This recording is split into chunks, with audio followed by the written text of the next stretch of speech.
such a wonderful audience here this evening. My name is Terry Bradley. I'm the Talented and Gifted Coordinator here at Fairview High School. And 11 different schools and organizations all came together to make this evening happen for us. And you were watching a slideshow with all of these sponsors, and I want to give a big round of applause because you are in here free tonight because of those sponsors. Thank you.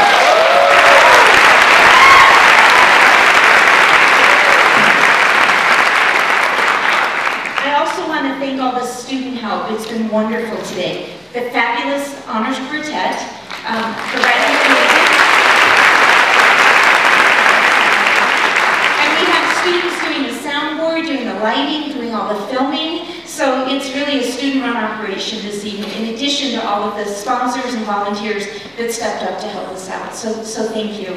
I'm so happy to have Dr. Dan Siegel here this evening. But before I tell you a little bit about him, how many of you wish you were a teenager again? Let's see a show of hands. I want to see a show of hands. All right. Okay, well, okay, whether you raised your hand or not, I'm sure we would all agree that being a teenager, you probably think and see things differently than we do now as an adult, right? And for those of us who are working with and raising teens and adolescents, it can be challenging and it can be confusing. And so from a neurobiologist standpoint, we're so happy to have Dr. Dan Siegel here this evening to kind of unpack some of that for us and explain some of it, the challenges, and just what's going on so that we can be better in working with and in raising these wonderful kids that we're raising. So after Dan leaves Boulder tonight, he's going to be going to Denver to speak in the morning, and then he is flying off to the Netherlands and the UK, and then Finland, and then another adventure that I'm hoping he'll tell you a little bit about. So tonight we have him in Boulder, Colorado. So let's give a warm welcome to Dan.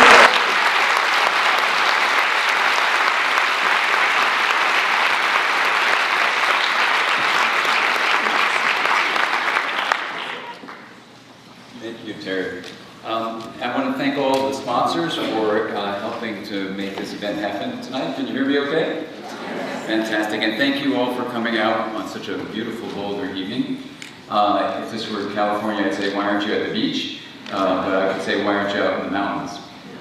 It's really fantastic to be able to have this large amount of time to talk about adolescence. And so Terry asked how many of you would like to return to your adolescence. Let me just see how many adolescents we have in the audience. There's a handful, so you're going to help teach the experience with me as we go. Since this book Brainstorm came out, which is about adolescents and written for adolescents themselves to read, I've had the opportunity to actually teach at middle schools and high schools directly. So this could be a presentation directed toward people who are between 12 and 24, more or less, the second dozen years of life. Because it turns out adolescence does not end when you turn 20, and so the term teenage and adolescent are not the same. So that raises the question, what is adolescence, and why would middle school and high schools want someone to come and talk to adolescents about adolescence? After all, they are adolescents, they know what's going on. And the answer is that we have an incredibly new understanding of this period of time that's emerged from the science of adolescence in ways that we just didn't understand before. So since the vast majority of people in this beautiful auditorium are actually adults, then what we'll do is take an adult perspective diving into this. But as you'll see, and the adolescents in the room can watch this, how many of you who are adults once were an adolescent? Take a look around. So there you go. So we're all in this together. And for myself, the reason I ended up writing a book for adolescents themselves to read is because as a father, my two kids, a son and a daughter, were just passing through the teenage years, and I was very confused about what just happened. And I had to try to make sense of it with my wife, their mom, and so I started this journey to try to understand what actually was going on during the adolescent period. What I found was so different in the science of were taught from our pediatrician or what therapists were speaking to each other about. I'm also a child and adolescent psychiatrist, so what my colleagues were saying, or what other parents were saying, or what the media was saying.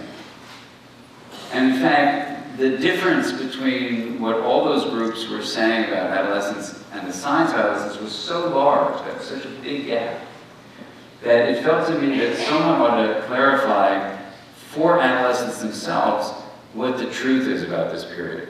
So that's what we're going to talk about. And at first I thought about just writing for adolescents, but then I realized the adults in their lives would probably be really jealous.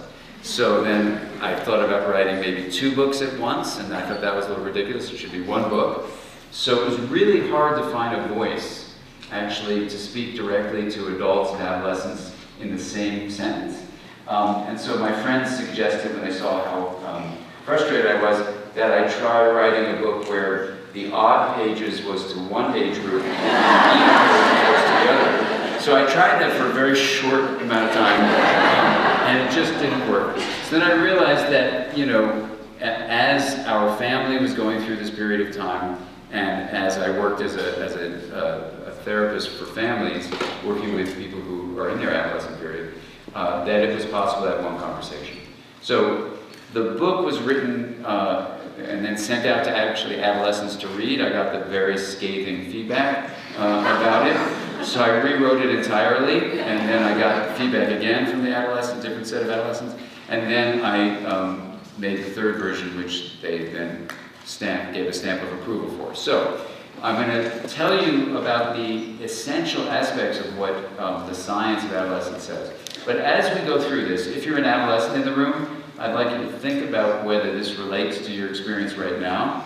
And for the adults who are past, let's say, age 29 in the room, I want you to think about what that period was like for you.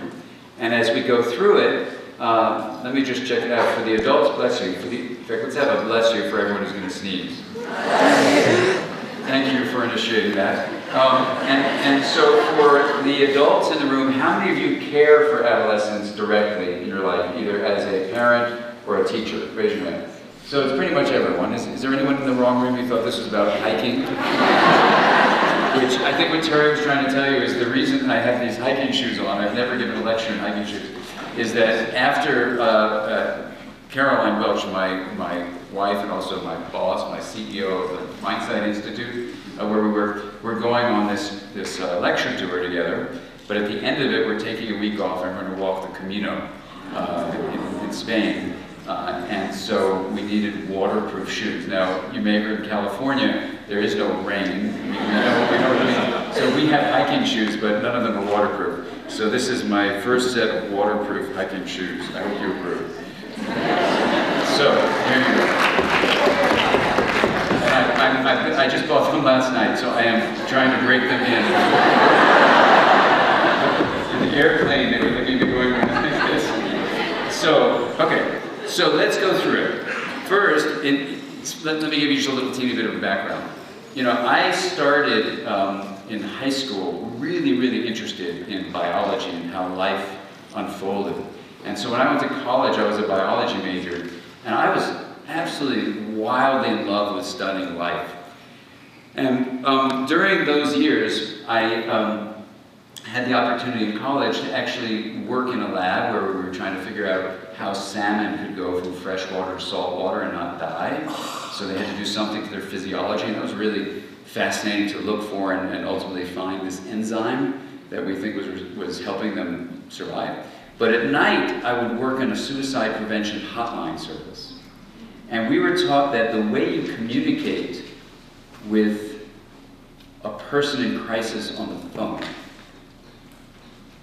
could make the difference between whether that person decided to kill themselves or gave them the hope and the feeling that they could continue living. And it was a profound experience as an adolescent to be working that suicide prevention hotline.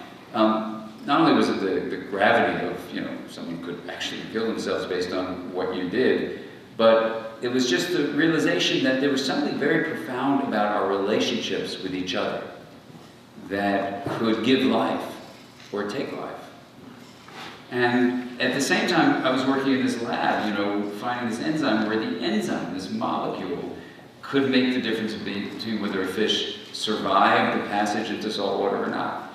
So I always felt like there must be something in common between enzymes and emotions. And I know that sounds strange, but it really got deep inside of me. So when I was choosing what to do with myself, I thought I would become a physician because I thought that would be a great place to combine emotional communication with understanding enzymes and things like that. And it was so misguided a decision because when I got to medical school, the professors, many of the professors I had in school acted as if human beings were like bags of chemicals, you know, and I'd been a biochemistry major, so I knew about those chemicals, but I knew that we were more than just a bag of chemicals. So if someone were dying, for example, one of my teachers would say to the person who's dying, "We have your life tests. I'm sorry to say you're dying," and they'd walk away. And I would pull on their white coat and say, "Don't you want to ask them about how they feel?" And they would say, "Why?" Now, if someone asks you why, it's really hard to explain to them why, but everything I've done since that period, 1978, 79, professionally, has been to try to figure out how to tell people who are really smart, like those scientists who are my professors, why talking about emotions is so important. And so I dropped out of school, decided to become, of course, a salmon fisherman. I did, actually, and that's a whole other story. But to get to our point, is that was during my adolescence. And there are features of what I just described in that story of adolescence that are very relevant to what we're about to talk about. So fast forward, I went back to medical school, went to pediatrics after that, decided to move to psychiatry, went through all my training in child, adolescent, and adult psychiatry, and then became a researcher studying relationships, called attachment research. And this was now about 1989, and in 1990 it was the beginning of what's called the decade of the brain. And so it was really interesting to take a background in biology and my background in neuroscience from medical school and try to apply that to what I was learning as a psychotherapist. So the decade of the brain was a fascinating time to ask the question, how does an attachment relationship shape the brain? And what is the mind in all of that?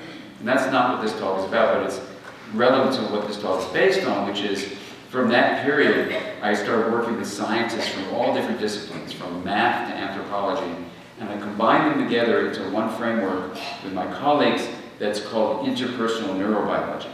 So everything you're about to hear comes from this field of interpersonal neurobiology where we don't just take one science, we take all sciences. We look for their common findings, which is called consilience, and then we bring it together into one framework. And so I founded a series of books, and if you're interested, we have now over 36 textbooks that are out published. You can read about this stuff. If you want to start with one science book, it would be The Developing Mind, the second edition. And if you want just an idea book, it would be The Pocket Guide to Interpersonal Neurobiology. So that's the background.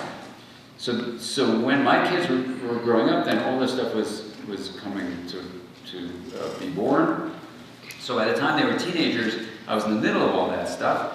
And so as they were moving through their teenage years, I took everything I learned from interpersonal neurobiology and read the literature on the science of adolescence and saw that through the lens of interpersonal neurobiology. So now you know where this is all coming from.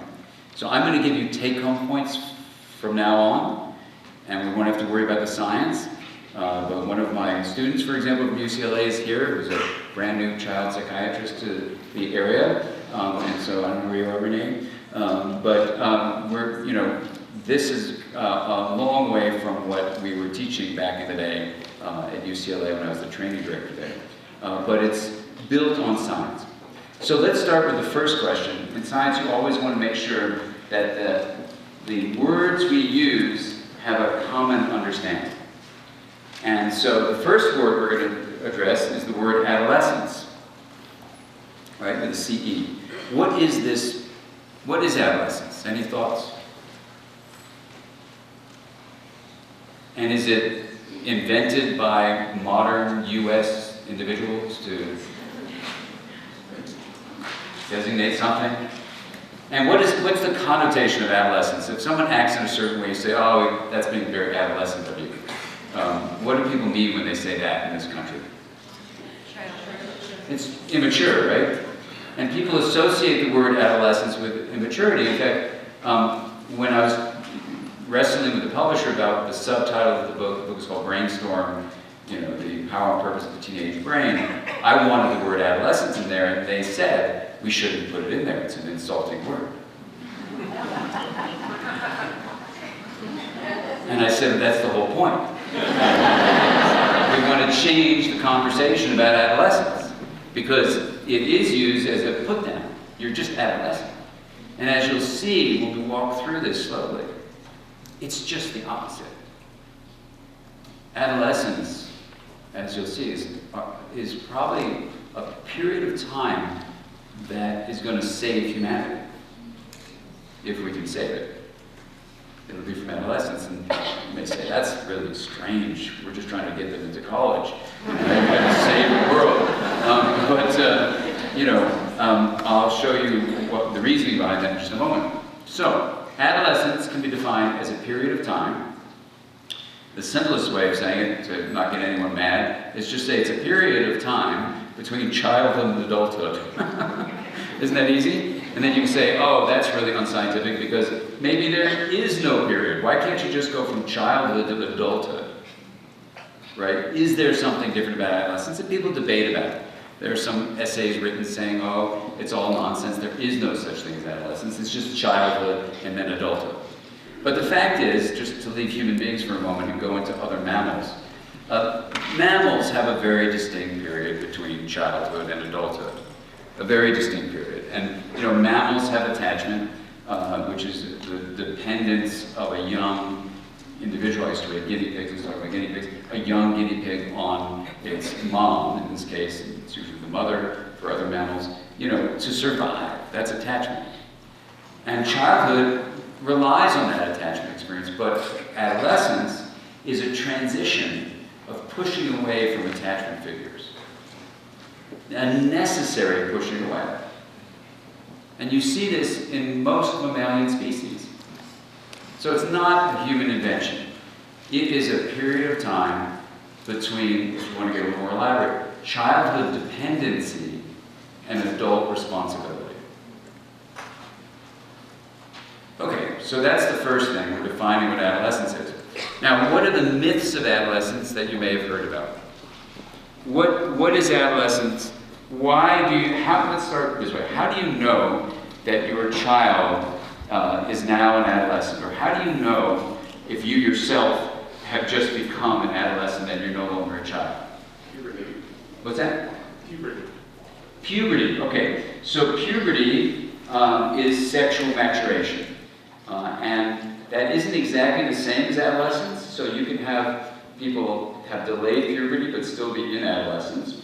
And you can have people who have early puberty who are not adolescent yet. So they're actually a little separate, but you're absolutely right, they usually go together. So what's puberty? Puberty is a change in the body where you have the ovaries maturing, the testicles maturing. Those are your primary sexual characteristics. And the secondary sexual characteristics you know about. Boys' voice gets lower, starts growing hair. Girls' hips get wider, they start developing breasts. And there are secondary sexual characteristics that go along with puberty. And there are internal sensations, sexual feelings, that start arising and getting intense. And so puberty is associated with all sorts of changes that we usually associate with adolescence. So that's a rough beginning, and it's a good place to start. What else would let you know that your child is entering adolescence? Pushing boundaries. Pushing boundaries. Well, my kids push boundaries, I think, from the time they were 2. In different ways, but there's a different style of the boundary pushing, right? It's really outrageous, like, staying out when they should be in, that kind of thing. Absolutely. So you find there's a pushback, and a common pushback if you're, let's say, I remember with my kids, I love going to the movies with them. And when I said to my son when he was around 13, oh, let's go to the movies, he goes, yeah, let's go, but I'm not going with you. You know, and so I went with his 8-year-old sister, and he went with his friends. And for those of you who read the book Mindsight, you know there's a whole chapter about what happened at the end of that day, called Crepes of Wrath, the crepe store. So we have this change where there's a pushing back against parents, against parental figures. So that's a change you can see. And as one parent told me, her child would go to the bus, and she'd always go and give her child a hug and a kiss, and it was all beautiful. And then one day he pushed back. He didn't want the kids to the bus seeing his mom kiss him. Right? That's an example of something's changing, and he thinks now it's not okay. So why would it be that adolescents would change like that? And we're going to now start with a little story. So what I want to invite you to do is close your eyes, and I'm just going to tell you a little story, and just let yourself imagine that this is you. And imagine that you're 4 years old, and you've just had a really wonderful deep sleep, and you're in your bed, and the light is slowly beginning to pour through the closed blinds as morning is arriving. And your mom comes into your room and opens your blinds a little bit, lets a little more light in, gives you a kiss on the forehead and says, "Good morning, sweetie." You go, "Good morning, Mom." And she says, "What would you like for breakfast?" And you go, "I think I'll have some oatmeal and some of those walnuts because I'm in Boulder." Or Santa Monica. And she calls downstairs to your dad or your mom, or in LA it will be your mom also, your second mom. But whatever, your other parent, co-parent, and says, "She'd like some oatmeal with some walnuts." And then he says, "No problem, I'll cook it up." And then you start smelling the oatmeal cooking, and you get out of your pajamas, you go to the bathroom, you brush your teeth, you wash your face, you put on your clothes for preschool, you go downstairs, now you're eating your oatmeal and your walnuts, and you realize there's enough time to watch a cartoon. So you ask if you can watch a cartoon. They say, "Of course, sweetie, you can watch a cartoon." So you're watching your cartoon, you have a real fun time doing that. They put you in the car, they take you to school, you learn to play with your friends, share your toys, draw, play with blocks, you take a little rest, you play some more, you sing some songs, and then it's time to get picked up at noon, and your dad picks you up, drives you back home, gives you whatever lunch you want. You then take a nap, and then he puts on some music when you wake up, and you dance around the house, you go outside, you play with your dogs, you come in, you watch some more cartoons. They then make dinner for you. You watch dinner and you realize you have enough time for another cartoon. So you watch another cartoon, and now when you're getting a little sleepy, they bring you back upstairs, you brush your teeth, they give you a bath, they scrub you down, bring you to your room and put on your pajamas. You then get in bed, they give you a massage, sing you a song, and they tell you a story, and you go off to sleep. And that was your day. Now, as you probably know, as we get sexually mature, we need to leave home and go out in the world and find people not genetically related to us to hang out with. It's just the truth. So what is nature going to do to your brain to make you want to leave that oatmeal house? Who in their sane mind would ever leave that? I know a lot of spouses who are trying to get it back. Right? So, nature is brilliant. And nature decides that he, she, nature, it, whatever nature is going to be called, nature figures out a way to take this child's brain and not just keep it growing, because from birth onward during childhood, let's just call it the first dozen years of life, the brain is accumulating more and more connections among its basic cells, the neurons, and it gets bigger and bigger. It's based on genetic information and based on experiences. That's what learning is. So you develop more and more what we call synaptic connections. And the brain gets more and more intricate in the first year of life, the second year of life, third year of life, fourth, fifth, sixth, seventh, eighth, ninth, 10th. The kid is like a sponge, soaking in everything she can. And as you know, in elementary school, we expect kids to just be generalists, good at everything, to love everything, which is cool because their brain is ready to do that. But what nature does with adolescents is get this kid to want to leave the oatmeal house. Now, how would you do it? How would you do it? So, what we're going to do is look at how that actually happens. Remembering that some of the common myths that you hear about are actually misplaced and sometimes just plain out wrong, and sometimes even destructive. So, as we go through what actually happens in the brain in just a moment, let's compare it to the common myths. So, puberty is one thing that people refer to, and so what they say that the reason adolescents act in such unusual ways is because of what? Raging hormones, exactly. Now, because of puberty, it is true, hormones rise. But I can tell you, in medical school, I've never heard of a class of hormones called raging hormones. You know, unless there's some kind of category where there's anger management programs for specific hormones that they don't know how to control their rage. So raging hormones is common around this whole planet. I don't know who invented that phrase, but it's not only wrong, but it's really destructive. Now, why is it destructive? It's destructive, as you'll see, because if I were to tell you right now in your seat, hey, guess what? You got these little molecules floating around your body that are raging out of control, and they're going to make you act absolutely outrageous. What would you do about it? You'd feel really bad, wouldn't you? Or badly. Feel bad or bad? Anyway, you'd feel pretty rotten, right? So, this is a disempowering myth that leads to no improvement on anyone's part. It doesn't lead to improvement on the adolescent's part, it doesn't lead to improvement on the adult's part, and it doesn't lead to improvement in their relationship. And yet everybody believes it, and it's wrong. It's flat out wrong. What's the second myth about adolescence? We already said it. It's a period of immaturity. Well, actually, it's not a period of immaturity. Immaturity defined as, I'm just in a period waiting to become something else. Let's just define immaturity that way. It's not. It's a necessary period, as you'll see, of brain remodeling. It's not just a waiting period, so we should do what the third myth is. Adolescence is so bad, you should just hurry up and get over it. Right? In fact, it's just the opposite, as you'll see.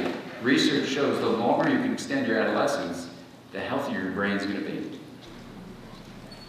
that's just not my opinion. Look at the wonderful work of Lawrence Steinberg, who actually writes that exact thing in his last book, The Age of Opportunity. Okay, so it's not raging hormones. It's not a period of immaturity that we just need to hurry up and get over. And another myth that people say is, well, the reason adolescents do such dangerous things is because they have an immature prefrontal cortex. You've probably heard that.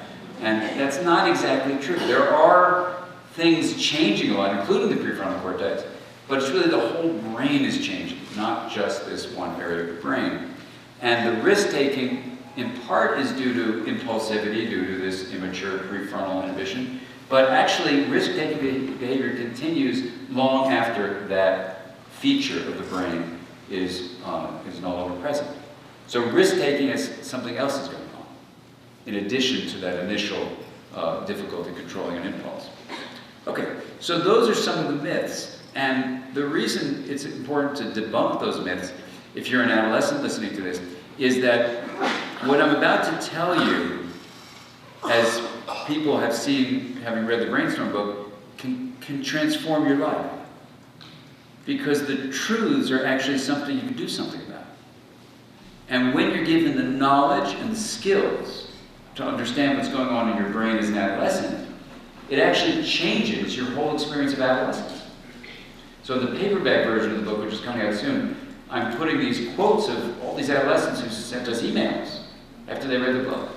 They are the most moving statements I've ever gotten as a writer about, you write, it's a lonely thing, you write, and you put it out there. If you don't hear from anyone, you have no idea if it impacts anybody. But these adolescents have written these notes. They're just absolutely inspiring what they say. So let's go through the essence of this remodeling period, realizing that everything we're about to talk about the essence of adolescence, is something that you can help your adolescent do, or they can help themselves do, because the book is written for them to read or you to read. And the other thing is, as you go through it, I'd like you to remember your own adolescence if you're an adult.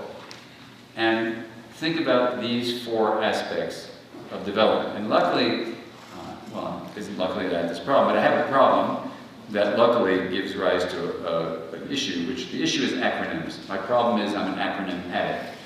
I love acronyms, and I kind of think in terms of acronyms. So here's the acronym that we're going to have the rest of the talk based on. It's the essence of adolescence, so it's the word essence. So if you're taking notes, it'll be 4 things. ES, SE, N, and CE. So let's go through each of those 4 things. And the way we're going to do it is we're going to think about the myths, think about the oatmeal house and the reasons for adolescence, and then look at the downsides and the upsides of each of these 4 features. And as we look at that, we're going to think about also how can you as an adult support the adolescent in your life, making the most of their essence and actually enjoying their essence, versus being very vulnerable to the downside of each of these 4 things. Because there's no question, this is a challenging period of life for everybody. It's challenging for adolescents. I remember, let me just change a couple things for confidentiality purposes. A friend of my son, when he was young, got mad at her parents when the 2 of them were about 14. She lives about 4 miles away from a very dark place on a mountain, down a mountain, through a very rough place where cars are going by. And at 1 in the morning, she shows up in her pajamas at our house. Right? So my son gets up because she's throwing things at his window, whatever. So the 2 of them are down there, so I get up, and I said, "What's going on here?" And she's in her pajamas. I said, "How'd you get here?" She goes, "I walked." I go, "You're a 14-year-old young lady, and you walked in your pajamas down that road?" She goes, "Yeah." I said, "Someone could have picked you up." She goes, "Someone did try to throw me in his car." Okay. "Does your mom know you're here?" "No." I said, "Well, we should call your parents." And she goes, "I don't know, I'm really mad at them." And she tells this story, and I won't get into the details, but the bottom line is her parents said something that got her angry, so she decided to go for this walk and come to our house. And so one of the parents came over and we had a therapy session that night. Which was very funny because her mom was a therapist. And we laugh about it now a lot. Anyway, they all survived, which is great, thank God. So, but the point is, she just got filled with a huge emotion, being mad at her parents. And it's interesting, so the first of the ES is emotional spark. Studies of the brains of adolescents show that the lower areas of the brain, and if you take out your hand, I want you to reach below your chair. The sponsors of this talk were so sweet. They came to this auditorium ahead of time, and they took that blue tape and taped a model of the brain underneath your chair that you can take home with you. So if you reach under the chair, and see if you can feel it there, and pull out your arm, you'll see attach your arm as a hand. And you can take this home. This is your handout for tonight. So if you take your hand and fold your thumb in the middle and put your fingers over the top. My daughter says, don't ever say this, so please don't tell her I said this. It's a handy model of the brain. And anyway, it goes, so be oriented in your head like this. And so let's just review the parts briefly so we understand what the emotional spark is really about. So this top part of the brain is called the cortex, or outer bark of the brain. If you lift it up, beneath it you'll see the limbic area. You'd have 2 thumbs would be a perfect model. Most of us just have 1. No, I say that because I used to just say, well, we all have 1 thumb. And someone went to a gas station right after the talk, and the person at the gas station attendant had 2 thumbs. And she wrote me a note saying, please don't just say we all have 1 thumb. I'm serious. I mean, it's true. So we mostly have 1 thumb. So you have a left and right side. If you lift up your limbic area, then you have your brainstem. So let's just do a quick neuro review. And these are all reviewed in the brainstem books and other books and stuff. And then you have your spinal cord is represented in your wrist. And this is attached, of course, inside your body. So the way it works is information comes from your heart, your lungs, your intestines, your muscles, your endocrine system, your hormones.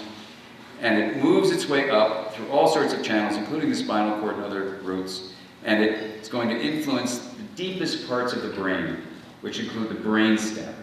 And the brainstem is a very close relationship to the body. It's regulating your heart rate, it's regulating your intestines, it's regulating your breathing. It also regulates whether you're awake or asleep. It's also even regulating the fight, flight, freeze, and faint response. Deep, deep structures. This is a 300 million-year-old part of the brain. It develops first in utero, so it's called the oldest part for those 2 reasons, evolutionarily and developmentally. And when the baby's born, it's pretty much fully developed. Okay, so that's the brainstem. Then on top of the brainstem, we have the mammalian limbic area. So it's only 200 million years old, so it's a newer kid on the block. And it's only half developed, let's say, by the time the baby comes out of the womb. So it's going to be, in a big way, influenced by experience.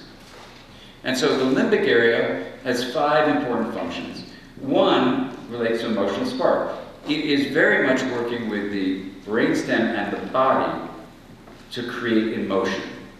So emotion is generated from areas below the cortex. So the way we say that in science is a subcortical, sub meaning below, cortical meaning the cortex. These are the areas below the cortex, the body, the brainstem, the limbic area. That's where emotion comes from. So when we say the adolescent brain is more emotional, it means if you put a 10-year-old in a scanner and put a 15-year-old in a scanner and put a 45-year-old in a scanner and show them the same stimuli, like a photograph or something, the brainstem and limbic area, including, for example, the amygdala, but the amygdala is just part of a much bigger story, they're much more activated in adolescence. They've just got a lot more emotional juice happening. They have a lot more passion. Just go to a restaurant and watch a group of adolescents eating with each other versus a bunch of adults. What do we do? Oh yeah. And the adolescents are crying, screaming, it's beautiful. So that emotional spark is equal to passion. It's equal to passion. Emotion is a long, long, fascinating discussion. You can read about it in the development mind if you want, but the bottom line about it is it evokes motion. That's the purpose of emotion, really, to get you to do something. So to get you out of the oatmeal house. The reason, probably, adolescents are more emotional is they got to evoke more motion. They got to get out of this house. They got to have something motivating them, which is another thing that happens, is the brainstem and the limbic area work together to motivate you. And the motivational circuits change during adolescence. That's number 2. So emotion, motivation. The third element of the limbic area is called appraisal. Appraisal just means evaluating whether something is important or not. And if it's not important, you don't pay attention to it. If it's important, you say, is it good? I want more of it. If it's bad, I want to get away from it. Now you tell me, does the motivation and appraisal of an adolescent change once they become an adolescent? In a big way. Because the limbic area is changing. As it should. It's remodeling. It's not raging hormones, it's a remodeling process. Influenced by hormones, sure. And number 4 is memory. Memory works in some interesting ways. The thing about adolescence, and you may recall this, is they start remembering things about themselves in an experience, autobiographical memory, in a very different way. It becomes more elaborate. And so I know even now, I can think about all sorts of things I did as an adolescent, but I don't really remember the same depth and richness of thinking of things when I was 8 or 9. We start changing the way we think about ourselves in life. And I recently, just parenthetically, someone sent me some old photographs from our adolescent days, so I called 2 of my best friends from when I was 13, 14, and 15, 2 guys, found them by Googling them. I don't know how I would have found them. And now we've decided to have a reunion on Father's Day. We haven't seen each other for 43 years. So it's going to be amazing to do that. So anyway, but we remember, I sent them all the photographs, we remember the details of what happened then. Okay, so memory, and then the third thing is attachment. As we already said, that an adolescent is going to be pushing against attachment figures. They have to get out of the oatmeal house, so they've got to push against those attachment figures. We may feel rejected as parents. And some parents even say, there's something wrong with my kid, he doesn't want to go to the movies with me anymore. No, there's something right with your kid.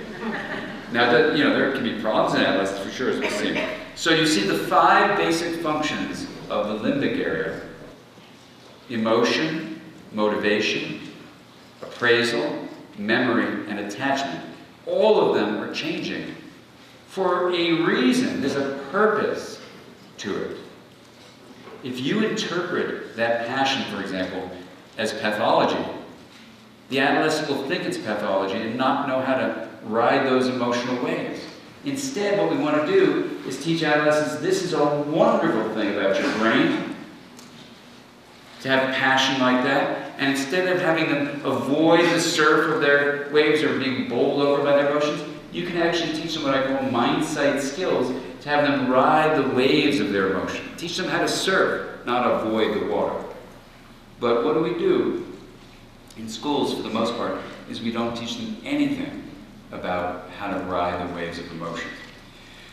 So let's talk about the downsides and upsides. What's the downside of having a more intense emotional spark going on? Why is that even a problem? What do you think? Danger. Okay, we'll get to the danger soon, but it can drive you, it can energize you to do dangerous things, and we'll come to that in just a moment. Trying to get a consensus in the group, or just do something that balances out socially between yourself. Okay, and that's another one of the essence. And so the issue that was raised was, how do you know who's you, and how do you fall to group pressure? And that'll be when we get to one of the other ones. That's exactly right. But for emotional spark, how many of you, who once were adolescents, remember being moody? Anybody? Yeah, because it comes and goes, it comes and goes. And if you fight an emotion usually when it rises, it'll stay there for about 90 seconds. And then it'll go away.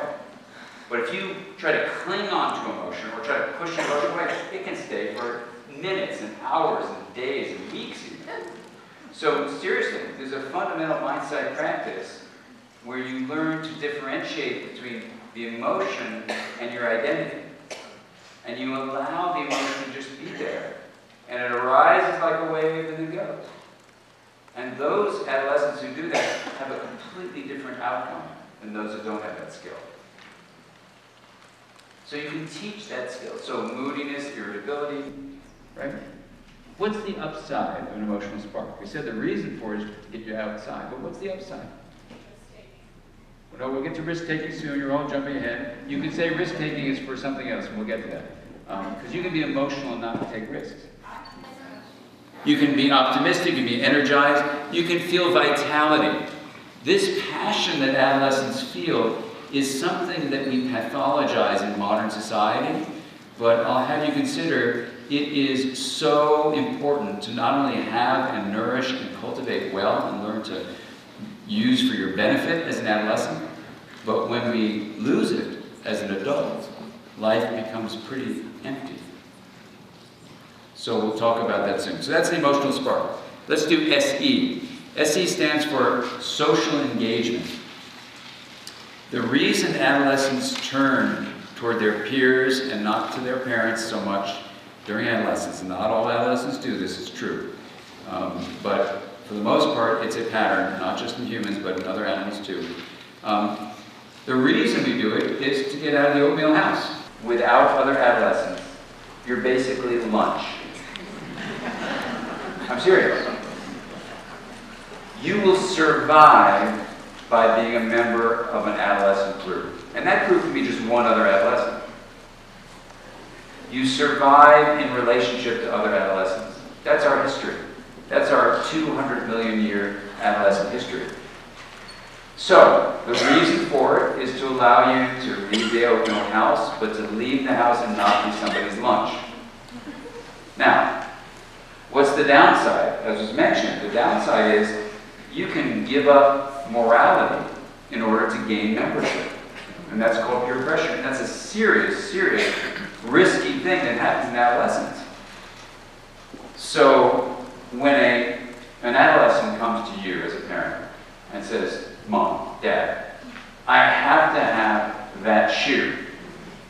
Well, maybe not this shoe, but a shoe that is equally as expensive as this shoe was. You know,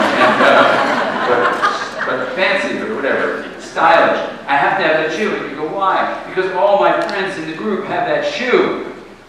Now, you can say, I raised you to be strong, young lady. What's wrong with you, young man? You know, whatever you say, but you're missing the point. The point is, your child was born with a human brain that comes from millions and millions of years of evolution, where those individuals who didn't try to get that shoe, or the metaphoric equivalent for an antelope, let's say, they were lunch and they didn't go on to make babies. So the ones that said, hey, I'm going to wear that shoe, or I'm going to run with the other antelope adolescents, you know, and that's what I'm going to do, right? Like, that's good for wearing a shoe. So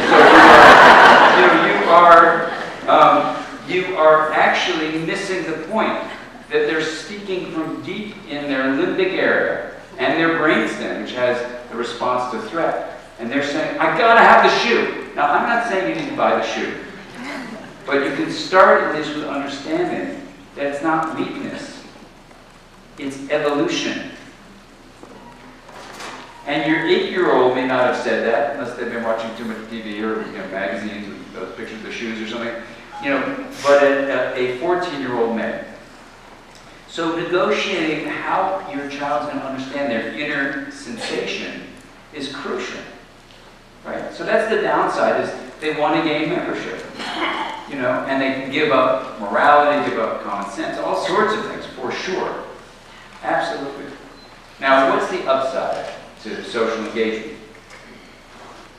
Well, the upside is every single study that's been done on your mental health, even your medical health, your longevity, how long you live, and your happiness, those 4 kinds of studies show that the shared common factor across those 4 spheres that we all like to have in our lives, medical health, mental health, happiness, and longevity, are socially supportive relationships. And we learn how to have them outside the home in adolescence. So social engagement, yeah, you don't want to be someone's lunch, that's fine. But it's also teaching you a skill to find like-minded people you can be close to and rely on, to have as sources of support that can last your whole lifetime. And it's like that. If I were to show you these emails that my 2 friends, Tommy and Elliot, and I are sending back and forth to each other, we're like giggling on, ROLF, rolling on the floor laughing, whatever it is.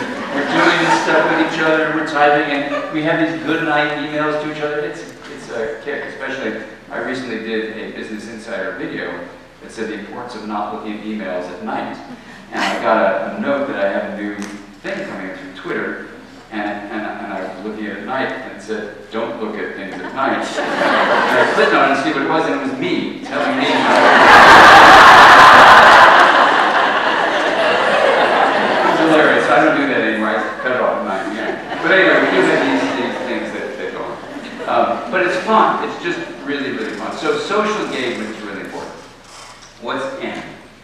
N is novelty. Seeking. Novelty seeking.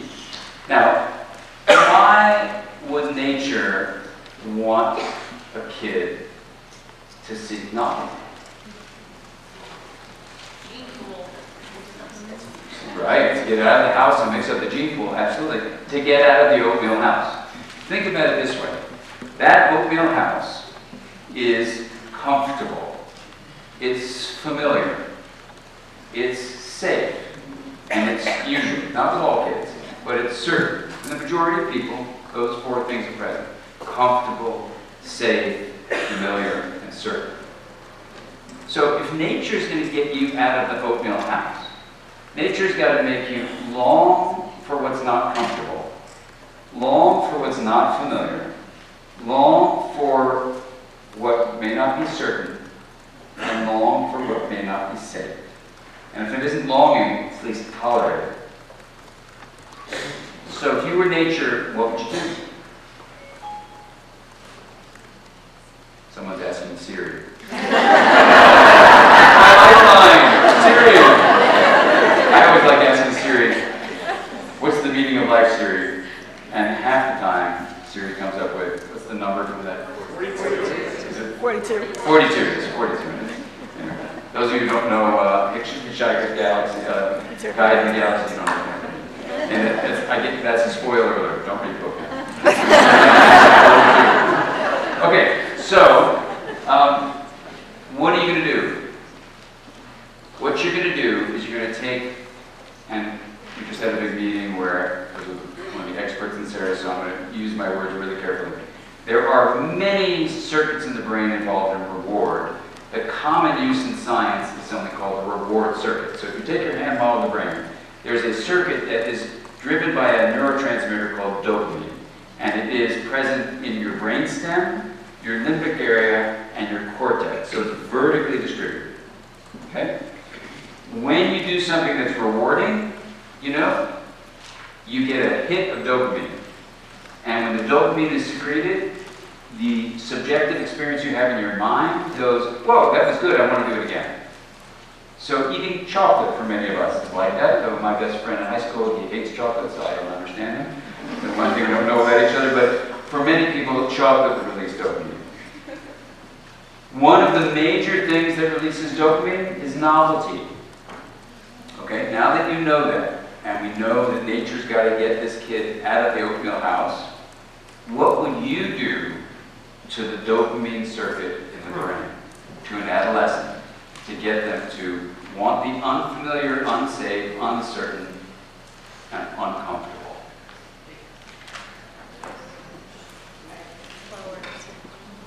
It's hard to figure out, but this is what they found. What do you think?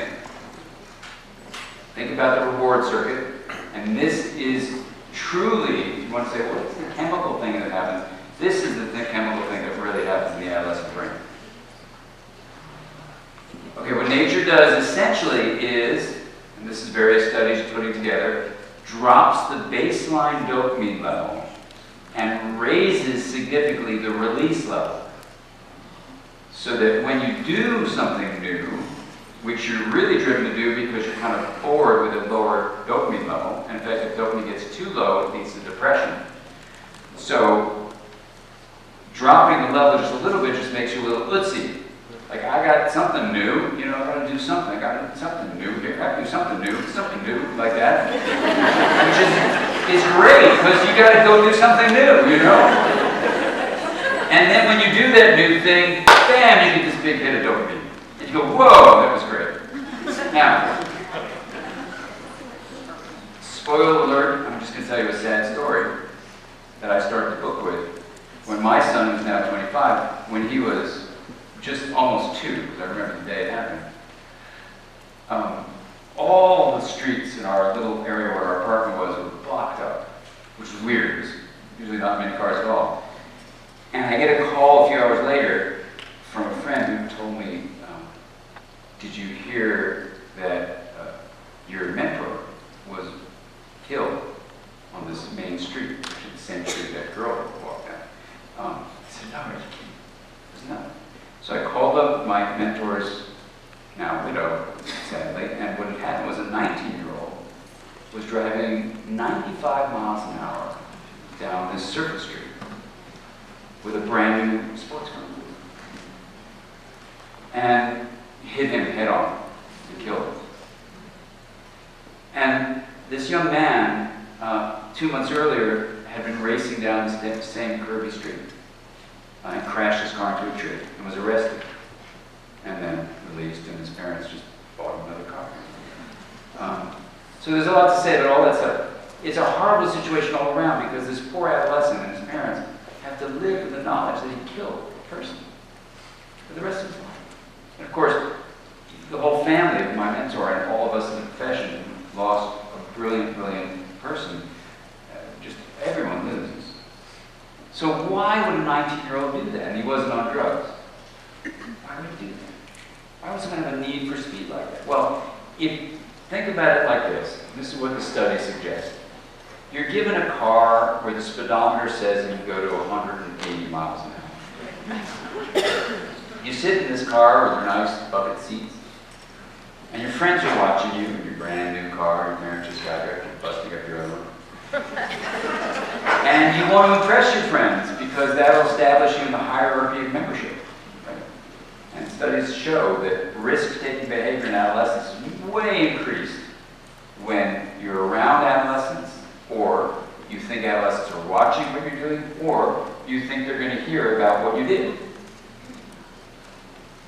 Now his friends are watching him, and he goes, I think I can crank this thing up to 130 miles an hour on this curvy surface street. No problem. It's 5 p.m., so this is probably a good time to go down the street in the middle of the city.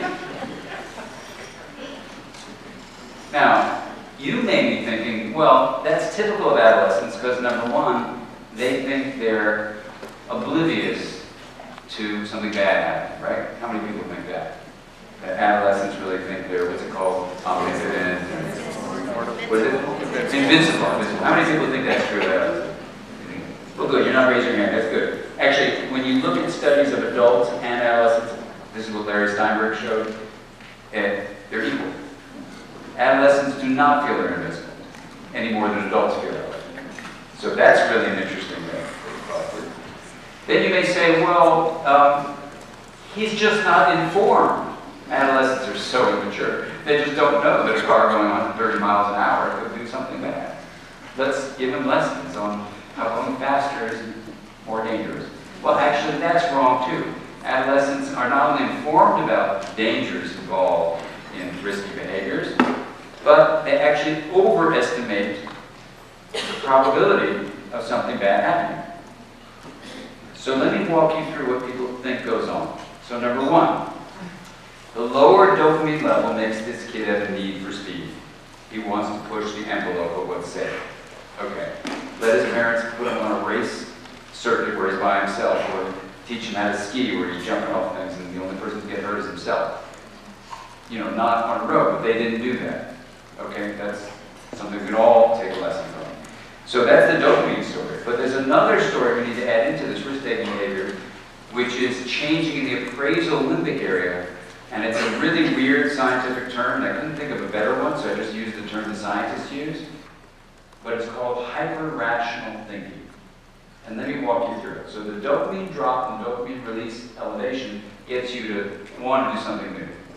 But why would you do something new if you knew it was going to hurt you and you have reasonable thinking? People do in adolescence. Here's the change. Hyper-rational thinking goes like this, and bear with me. This is the way to think about it. I've got a car that can go 180 miles an hour. I bet I can go 130 miles an hour. Maybe I get that to 100, I don't know. My friends are going to think I am so cool. But you know, there's a chance something bad can happen. I crashed my car into a tree 2 months ago, broke up the car, but I got another one, so I guess it's okay. But you know, I'll bet there's a 60% chance I could drive this car 100 miles an hour and be okay.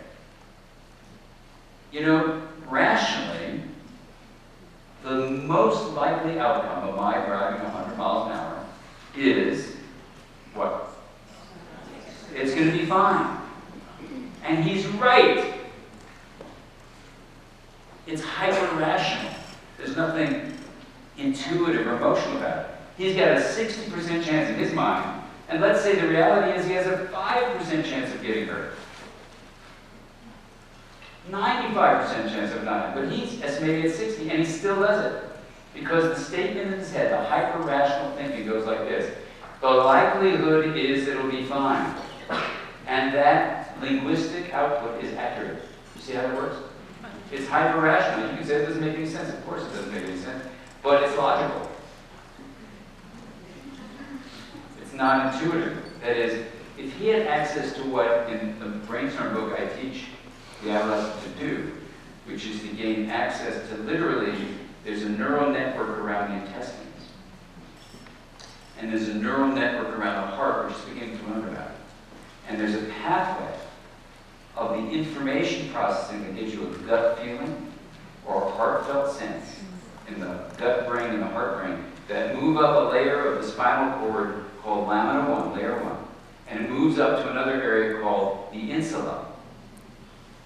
And there are research-proven practices you can do to build that pathway from the intestine and the heart up through lamina 1, up to the insula, which goes right to the prefrontal cortex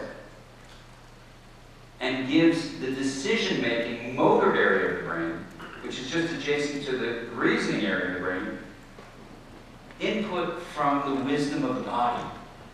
So this is what, if he had done the training, my hope would be if he had read the book. It would go like this. Got my car, got my friends, it'd be so cool. Whoa. What's the essence of adolescence? Oh yeah, I have this social engagement thing going. I really want to impress them, but I don't care. You know, I'm going to drive this car, but ooh. I'm saying the likelihood is that I'll do it, but it's true, 60% it's going to be okay, I'll go do it. Ooh, wait a second. I'm getting this gut feeling like, this doesn't feel right. My heart is telling me, ooh. Now, I'm not saying my mommy told me not to do it, and I want to push against my mom, or the cop last time said, son, drive more carefully, you know, and I'm pushing against police. So it's not about my relationship with adults. It's about my relationship with myself. I call this an internal compass. And if this young man had an internal compass, his own gut feeling, his own heartfelt sense would say, this is wrong. I am not going to do it. Even though I had the impulse to do it. Even though I thought it was a good idea. I'm now intuiting this is not a good thing to do. So this is the kind of thing that someone learning could understand.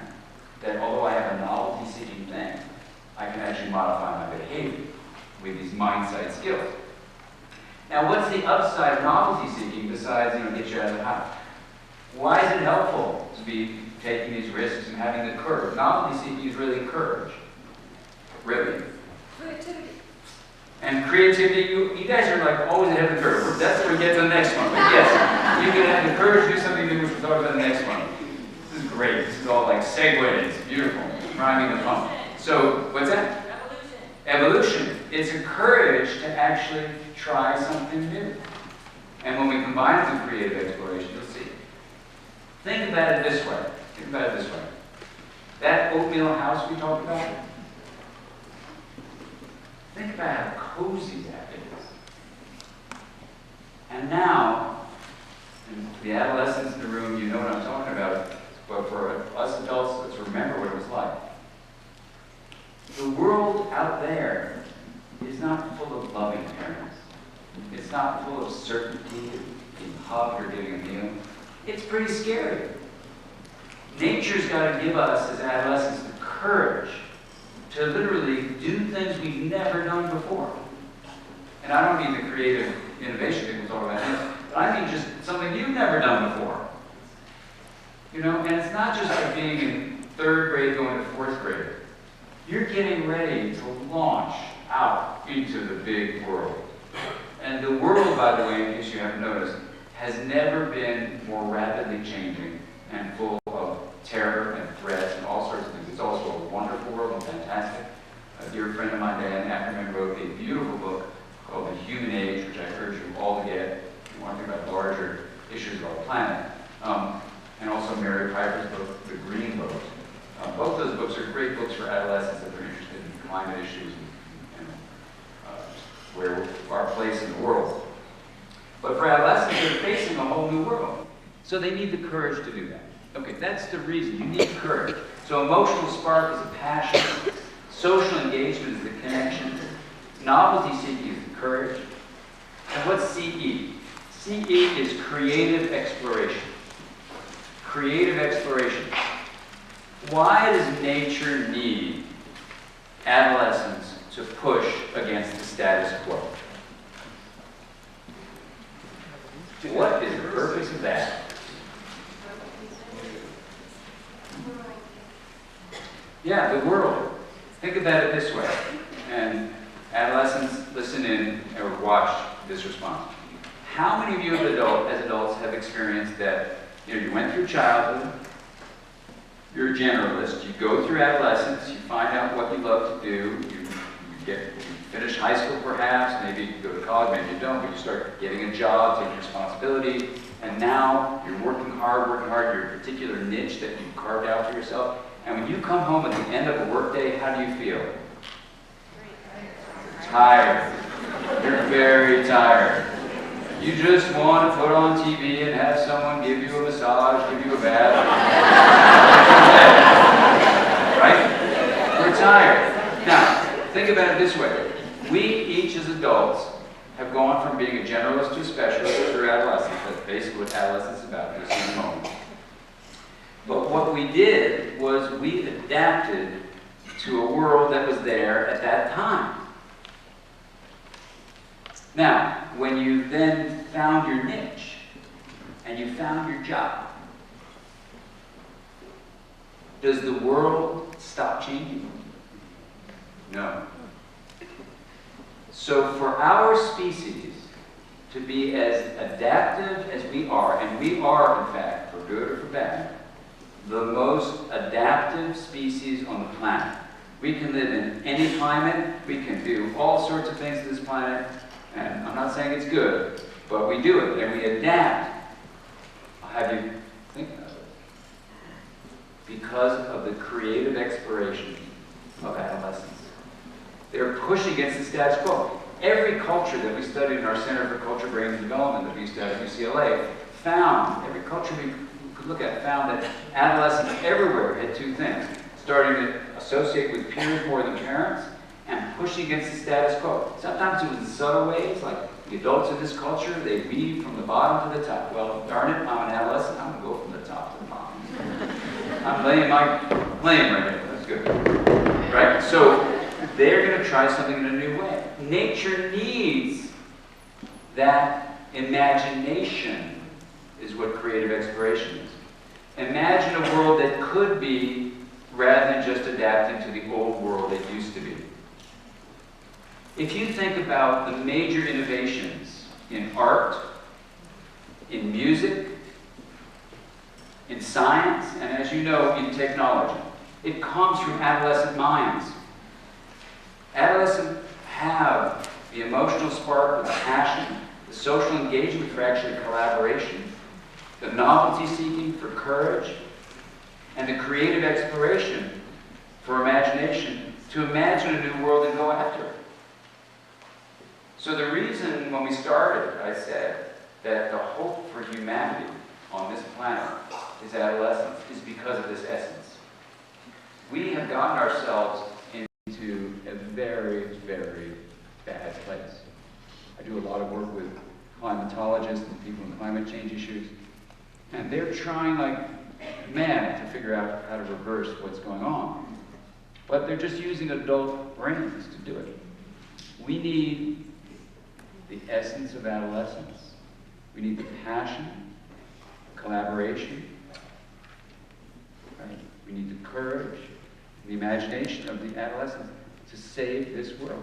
And I don't mean to put pressure on you adolescents who are in the room. So let's change it. Forget the save part. Let's just say serve. Let's say serve the world. So when you think about what we do, because we don't want to say, hey, save the world, I'm not going to do anything, I'm just going to listen to music. But when you think about serving the world, so I want to edit that out.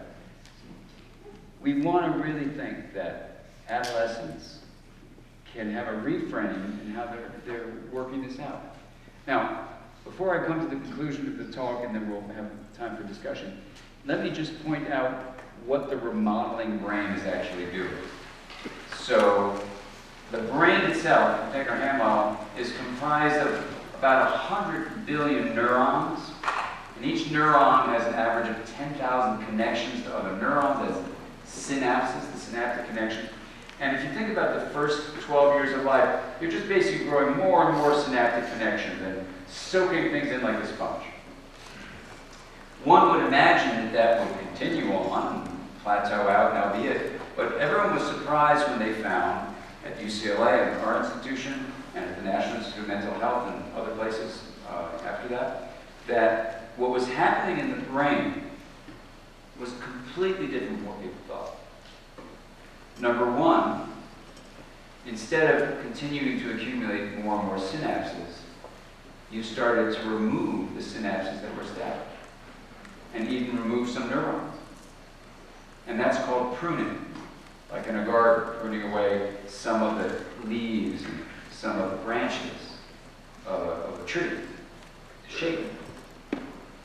And then as the pruning goes on in the first part of adolescence, it continues, another process will begin about middle of adolescence, which is called myelin formation. And what myelin, M-Y-E-L-I-N, myelin, sometimes called myelination, is the creation of myelin. What myelin does is, here are two neurons. If I lay down myelin between these two, it basically makes them more connected. And more meaning that 3,000 times faster their communication. And in the brain, timing is everything. So that if you're a myelinated circuit, you can do stuff that a non-myelinated circuit couldn't even dream of doing. So when you watch the Olympics, you say, oh my God, I couldn't do that. You're right. You haven't laid down the myelin that you lay down with the skill builder. So when we teach in the Mindsight book, in the Brainstorm book, these Mindsight skills, we're teaching to lay down myelin in ways that allow you to develop this internal compass.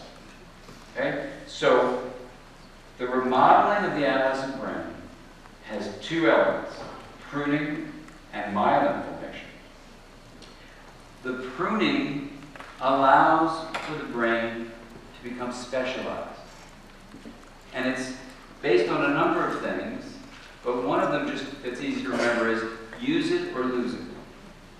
So with our kids, we told them, because they were both very resistant to music, especially our son, we said, before you hit your 12th birthday, before you become a teenager, you have to do a musical instrument. Because the brain is ready to learn foreign languages, it's ready to learn musical instruments, it's ready to learn athletics, all sorts of things. The pre-adolescent brain is ready to soak in. So for our son, who's now a musician, music is like a second language to him. It's just what he is, you know. And if he hadn't done that, he probably would have lost that capacity to do that. Now, when you think of it as a use it or lose it thing, you realize, well, how can I do everything? Well, you can't do everything. And this is the whole purpose of adolescence in many ways, is to become specialized. What's the specialization? You're pruning away circuits you're not using. And you're going to increase the connection among the circuits you're going to retain. That's the remodeling of adolescence. And the reason we say adolescence doesn't end when you turn 20 is that this myelination continues throughout the brain well past, even past 24, but it's just a good thing to remember, 12 to 24. But it goes past that period. Now, it may be if we were in Papua New Guinea and we could study the brains of people living there where they assume responsibility at 17 and 18, it could be myelination stops then. Lauren Steinberg's work suggests in fact that that's true. And the reason I said keep your adolescence going is because you want to keep this myelination happening. You want to keep your brain developing these skills. So let's do just a brief review of the essence for all of us who are adults. And this can either be about yourself, if you're willing to raise your hand about it, or about people you know. So, how many of you know people either close to living in your body or who, since they've become an adult, have lost much of, if not all of, their passion of the emotional spark. And who have lost the importance of friends and social connection and collaboration. Who have stopped trying new things and keep on doing the same old, novelty seeking, they don't do it. And who are not pushing the boundaries of their knowledge and skills by creatively exploring new things. Raise your hand. So here's the amazing thing. A lot of adults I know have lost many of the elements of essence. And here's a couple of facts just to know. When you look at a study of how the brain changes in response to experience, which is called neuroplasticity, what we know for adults is that our brains continue to grow throughout the lifespan. Throughout the lifespan, they grow. And if you had to pick 4 general factors to keep your brain growing in a healthy way throughout your adult life, guess what they would be? Keep passion in your life with an emotional spark. Keep your friends near and dear, close to you, with social engagement. Try new stuff. Don't do the same old, including how you walk around the block. Have novelty seeking, have that courage, and push the boundaries of your knowledge with creative exploration. Those would be the 4 general principles that research shows will keep your brain young. And the other thing, when I realized this, I was writing this out, I said, oh my God, this is actually a book for adults. It's been miscast, you know? And then I realized, as I was teaching in one high school about this stuff, before the book came out, I said to these high school kids, I said, how do you think you would feel if you were an adult and you had this adolescent living at home who had this passion and these friends and this courage and this imagination, and you had lost all those things?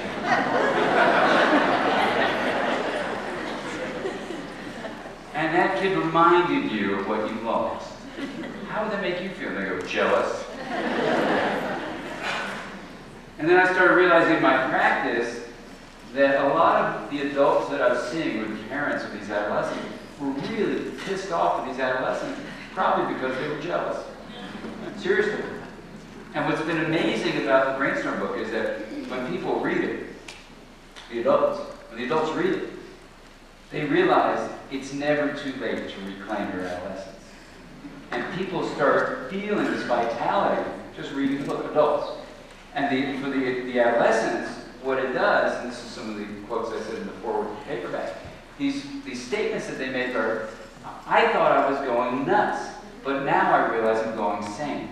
And I can actually do something, because neuroplasticity can be guided by the mind.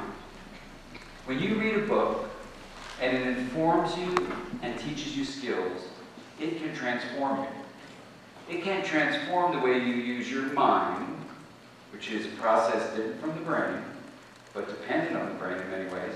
The mind is a process that helps regulate energy and information flow.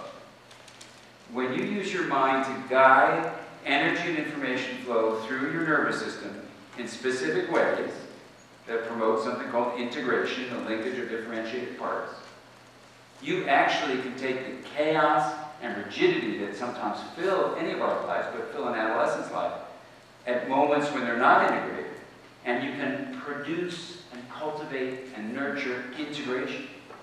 Now, what blew my mind as an interpersonal neurobiology person was, I was reading all these independent studies of the brain's remodeling in adolescents. So imagine how I felt, having written for years that integration is the basis of health, that our relationships that are supportive of each other cultivate integration in the brain, that, you know, when you impair integration, you lead to chaos or rigidity, and you can actually look at every single psychiatric disorder, the symptoms being either chaos or rigidity, and every study so far that's looked at the brain of people with psychiatric disorders has revealed impaired integration. So imagine how I felt when I'm reading all this stuff about adolescent brain remodeling, and then a number of studies say the following sentences, essentially.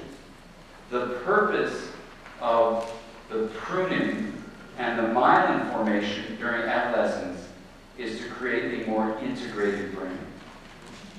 That is the power and purpose of adolescence. To go from a generalist to differentiating regions and special skills, and then linking them, which is integration, so that what the outcome is a highly functioning, contributing person to society who's happy and feels connected to other people. That's the power and purpose. Now you can say, well, but what about all these risks? And there's no question about it. When you look at the essence of adolescence, let's say the novelty seeking and the hyper-rational behavior that's driven by this dopamine shift and shifts in the limbic area, there's no question about it. I don't want to scare anybody, but it's worth just saying statistics. Even though adolescents have a stronger immune system and a stronger physique than at any time in their life, this period between 12 and 24, the body is stronger than at any other time. They are 3 times as likely to have a permanent damage to their body or die from preventable causes. So it's a serious, risky time. So for the adolescents in the room, when your parents are going, oh my God, I'm nervous, they're nervous for a reason. The research supports that. This is a dangerous time of life. That's one true risk. So why not teach adolescents to develop an internal compass so they can combat the hyper-rational thinking and the dopamine shifts?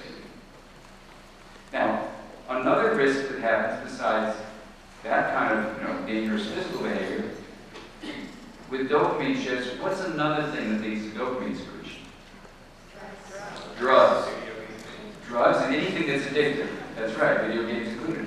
So if you are going to become addicted to something, it is most likely to happen between 12 and 24 years of age because of this dopamine shift. This makes you incredibly prone to entraining your brain to have this big dopamine hit from alcohol, from cocaine, from games, all sorts of things. So what we want to do is inform adolescents about that. Now, it's not to prevent it from happening. And there's a difference between drug use, drug abuse, and drug addiction. Those are all very complicated issues. But at least adolescents should be informed that these are processes that are very active in them. Like, for example, you're smoking. And so we banned smoking advertisements for adolescents. Now, what did they show could help reduce adolescents from starting smoking? Well, they thought, let's scare them. They put up these pictures of these black lungs, and they said, look what's going to happen to you if you smoke. And do you think that affected adolescent smoking? For adults to put up a picture like that? No. So does anyone know what campaign worked? Truth. They leveraged their rebellion. They leveraged their rebellion. Remember how? Yeah, truth campaign. Acting like adults are lying to us. Yeah, exactly. That's exactly what they did. They said, you know what these adults, how they're lying to you? These adults have figured out how to get you addicted and make them really rich by taking your money and making you sick. And then the adolescents stopped. It was brilliant. And it was the truth. I mean, it is the truth, actually. It was totally intentional. So the point of all that is that we can understand these risks of danger, of drug addiction. The other thing we really need to say is that this pruning process is a tricky business for anyone at risk. And at risk people can be people with genetic vulnerability, for example, who've inherited a risk for schizophrenia or for manic depressive illness, or if you've had a history of abuse. So let me walk you through a little bit of how to do the thinking psychiatrically about that.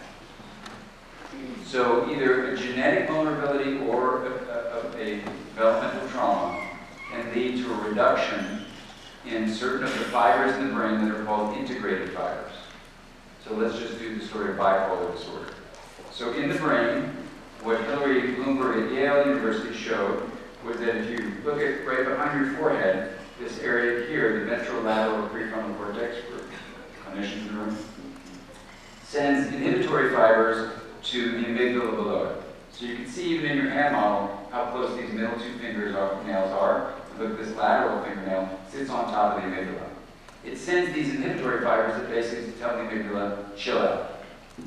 either with the GABA, for example, gamma-aminobutyric acid.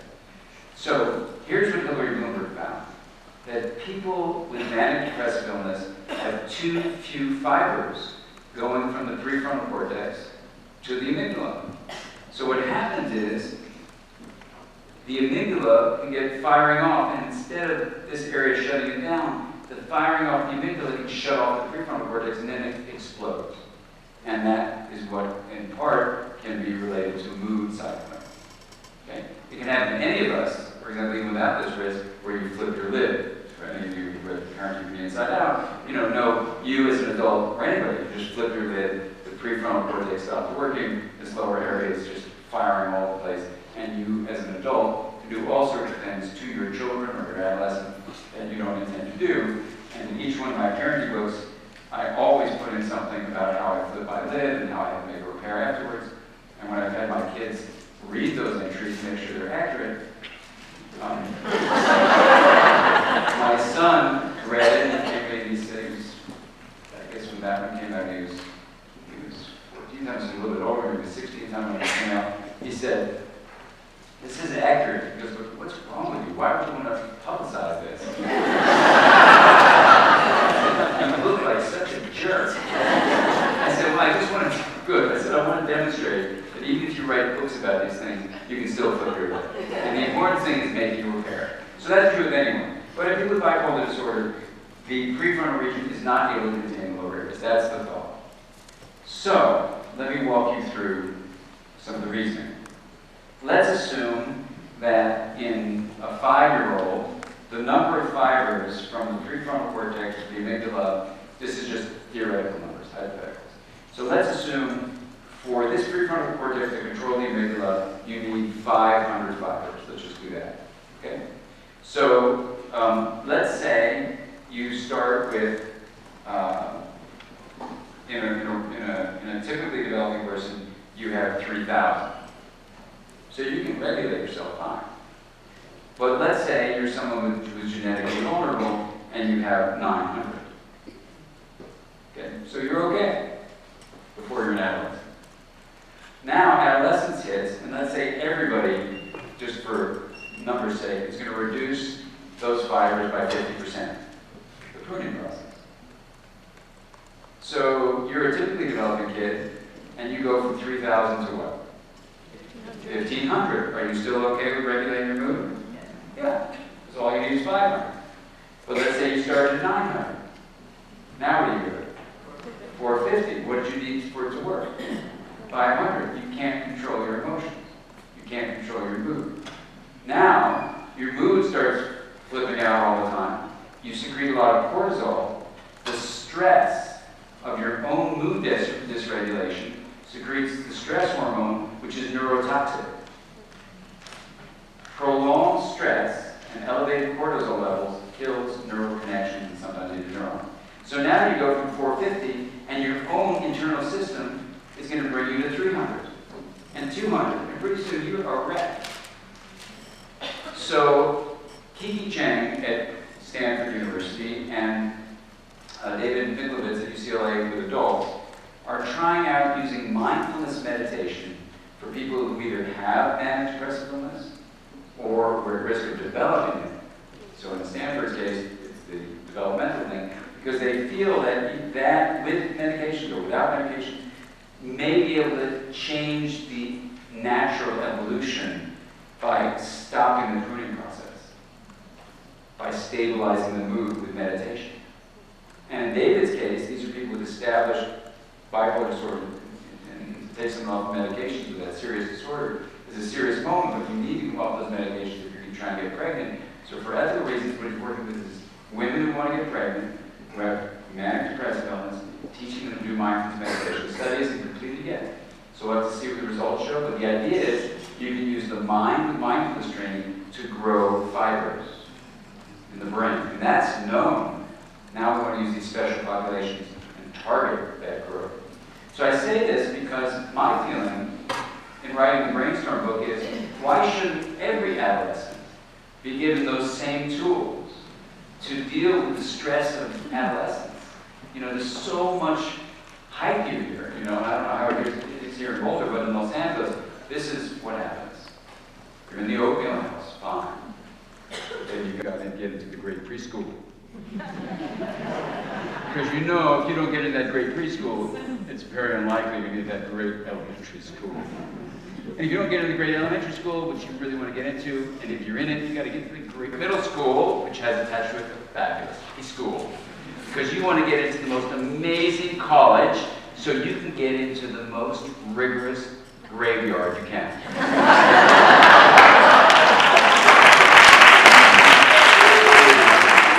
And I say this with research backing me up, but parents always get angry about it.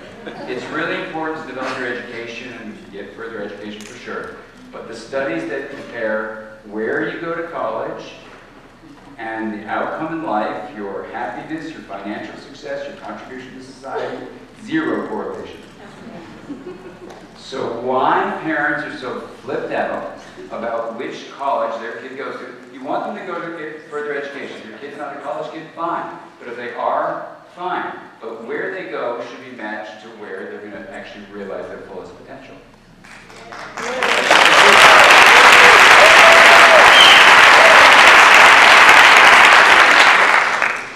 And, you know, that is completely true.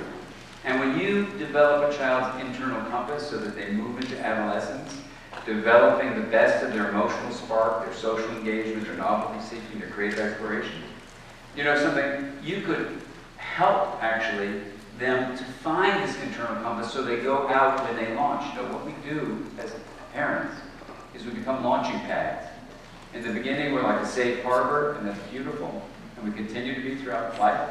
But then soon we become like a launching pad. They go off to camp, you know, they go away for long sleepovers, and they go away to college. And you know, in the brainstorm book, I talk about what it was like. Our son was already away, and then our daughter was going away. And I'm busy typing this book, and she's like in the hallway with all those bags packed, and I can hardly see, and you know, all this stuff. And I said, "Oh, we want to spend the morning together." She goes, "No, I have some friends coming over, and there's like 8 friends over, and I say goodbye to her and stuff." Why didn't she want to be with me, you know? And, so we have to deal with our own, you know, pain about that, and that's our own inner work. So what I want to leave you with is that there's incredible hope when there are some schools that are kind of brainstorm-based schools. So one school I consult with in New York is called the Blue School, and what we're doing there is forming an entire new middle school based on the principles of the essence of adolescence. Because think about how this would look. Think about if you develop a school where instead of emotional passion being interpreted as pathology, you realized it was vitality. And you started to harness that. And you say, well, how would you do that? So here's a proposal I'll just throw out. This is a general consideration that we're thinking of doing at the Blue School and other schools that are coming up all around the country. It goes like this. You say, okay, you say to an adolescent, you're entering middle school. You are no longer a child. You are an adolescent. And wherever you are, your development, your physical development, this is a different period of time. So rather than just tell you exactly what we're gonna do, you know, like we're the adults who know, you know that's not really true. You know? So rather than just being a teacher who mandates stuff to you, of course you need your reading, writing, arithmetic, and all these facts and stuff, but we're here as a consultant. So we want you to pick. Here are 10 of the world's major problems, right?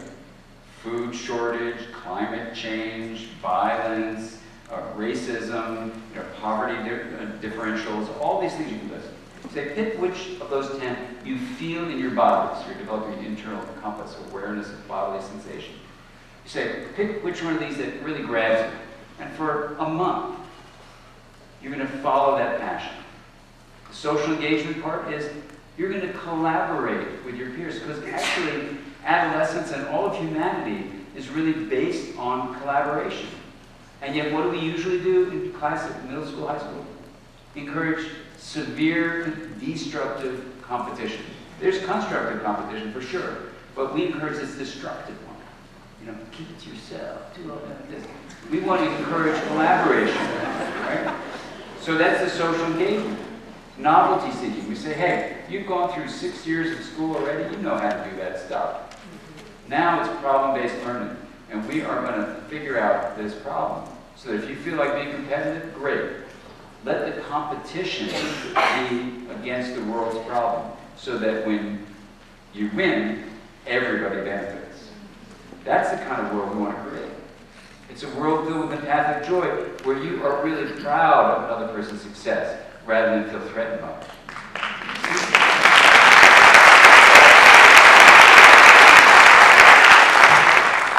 And as we nurture this novelty seeking, this new way, the creative explorations, we say, look, you know this is pushing against the status quo that adolescents need to do. So rather than thinking, oh, there's something wrong with this rebellious adolescent, oh, this stupid adolescent, you know, instead of taking that usual adult stance, we realize this is our hope for the future. This is our hope for the future. So we say, your imagination, we're going to nurture. We're not just going to give you some standardized test that says there's a right and wrong and you better know which one it is so you get into that fancy whatever. This is about the future of the planet. And together, you can use your collective imagination to figure out ways that we as adults have not figured out. And when I say to the adolescents at the end of the book, and the adult reading the book, which, you know, I was meeting with another group today, and this was the central focus of our talk. We've done something very odd in modern life that is so built into our culture that we don't often see it. Like a fish swimming in an aquarium that doesn't even know it's in its water. And that is, we've said that the self lives in your body only. And the correlate there with modern science is, we say that the mind, which gives rise to a self, is located only in a single skull. It's only in your head. It's your brain activity. So the 98% of neuroscientists these days are saying mind is what brain does. That's a whole other talk. But what I want to say about the self is this. We have the potential to look at how much suffering there is, let's say, in American culture. And the research shows that people feel, even with the face of the social media the way it is, feel unbelievably isolated. They feel incredibly alone, and they feel that life is meaningless. And the only thing that seems to make any sense, the message they're getting, is acquire material goods.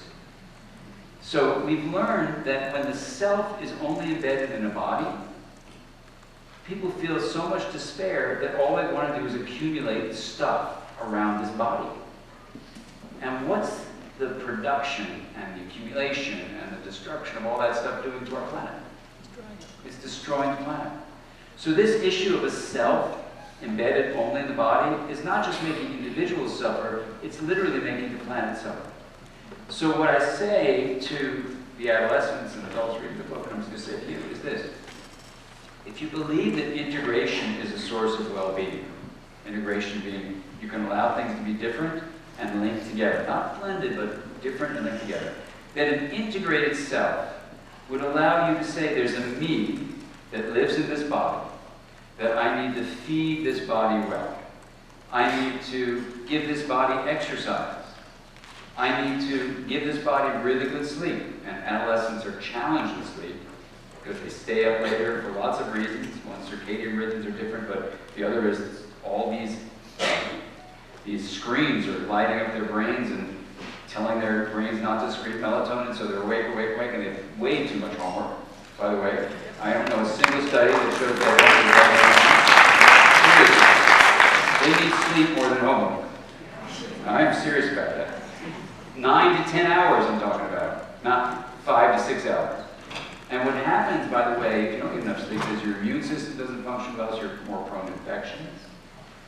Your insulin system doesn't work, so you're more prone to gaining weight, and your metabolism changes. You can't think clearly, you can't remember as well.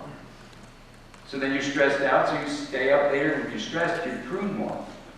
Right? So it's this vicious cycle. So literally teaching skills for kids to get the sleep they need. Anyway, you want to know you have a me that lives in a body. You want everyone to take care of their body. That's really important. But there's also a self that's in our connections with each other. It's a we. And for a while I was giving lectures called Me to We. And we have an online program, all sorts of seminars. And at one of the seminars, an online student came to me and she said, I'm really mad at you, Dave. I said, well, what are you mad about?